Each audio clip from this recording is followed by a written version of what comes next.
علیہ وسلم ارشاد فرماتے خیرکم من تعلم القرآن وعلمہ، فرماتے کہ تم میں سے بہترین شخص وہ ہے جو قرآن کو سیکھے اور سکھائے۔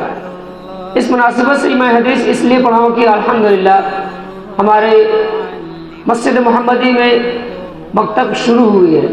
اس تعلق سے میں سوچا کہ آج کے درس میں انشاءاللہ اسی کے تعلق سے کچھ بات رکھوں، قرآن کے سیکھنے کے تعلق سے، چونکہ ہمارا جو آج کے ماحول کے اعتبار سے جو ہم سوچتے ہیں وہ انگلش میڈیم میں ڈالنے کی کوشش کرتے ہیں، قرآن سے دور ہوتے جا رہے ہیں۔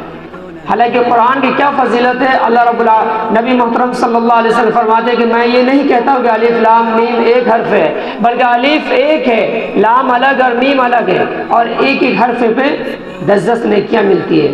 اب کون کرنا چاہے، گنتی کیجیے کتنا نیکیاں ہمارے نام اعمال میں لکھی جائے گی۔ الف لام میم اگر جب ہم پڑھتے ہیں تو یہ 3 حرف ہوتے 30 نیکیاں ہو جاتی ہیں۔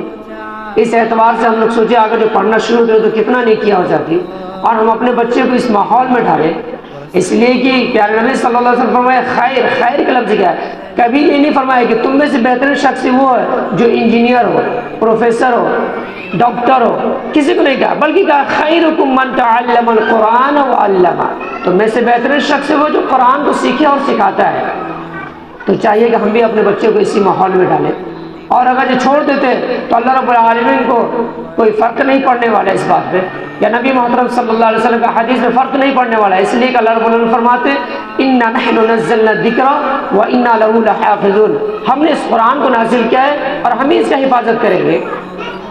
یہ نہیں ہے کہ جب ہم پڑھیں گے تب یہ قرآن کی حفاظت رہے گی، جب ہم یہ پڑھیں گے تب یہ محفوظ رہے گا، ایسا نہیں ہے، بلکہ اللہ رب العالمین فرماتے اِنَّا نَحْنُ نَزَّلْنَا الذِّكْرَ وَإِنَّا لَهُ لَحَافِظُونَ، کہ ہم نے اس قرآن کو اتارا ہے اور ہم ہی اس کا حفاظت کریں گے۔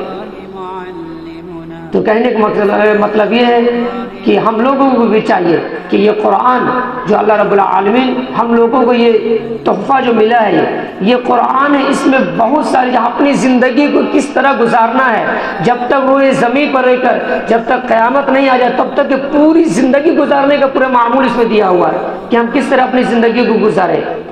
آج ہم قرآن سے دوری ہے، بہت دور ہے، خود دور ہے، اپنے بچوں کو دور بھی رکھے ہوئے ہیں۔ قرآن تو پڑھتے ہیں لیکن ایک صفحہ ترجمہ کے ساتھ پڑھ گئے، ایک لائن ترجمہ کے ساتھ پڑھ گئے، دیکھیے پھر اللہ رب العالمین کیا فرما رہے قرآن مقدس میں سمجھ میں آتے ہیں۔ ہم جب سورہ فاتحہ پڑھتے اس کے میننگ بھی نہیں سمجھ میں آتا کہ ہم کیا پڑھ رہے ہیں۔ بہت سارے ایسے لوگ ہیں لیکن ہم چاہتے ہیں کہ اس کے میننگ کے ساتھ پڑھنے کی کوشش کریں، جو نہیں جانتے ہیں اپنے گھر والے کو کہیں پڑھنے کے لیے۔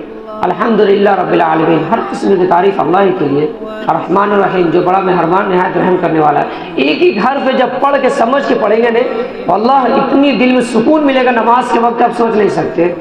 تو قرآن سے رشتہ جوڑنے کی کوشش کریں۔ ہمارا کیا معمول ہوتا ہے، جب رمضان آتا ہے تب ہم قرآن کو دیکھتے ہیں، رمضان آتا ہے، رمضان شروع ہوتی ہے تب قرآن کو نکالتے ہیں کہ دیکھتے ہیں، قرآن پڑھ کے دیکھتے ہیں۔ غیر رمضان میں چھوڑے رہتے، قرآن سے دوری بنائے رہتے۔ قرآن سے دوری نہیں بلکہ قرآن سے لو لگائے، قرآن سے دل لگائے۔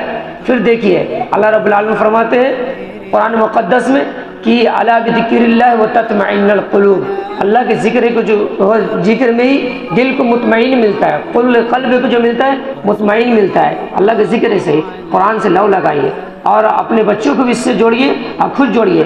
اللہ رب العالمین سے دعا ہے کہ اللہ رب العالمین ہم سب کو قرآن مقدس جیسی پاک کلام سے جڑنے کی توفیق عطا فرمائے۔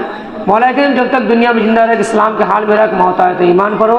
وآخر دعوانا الحمدللہ رب العالمین۔ السلام علیکم ورحمۃ اللہ وبرکاتہ۔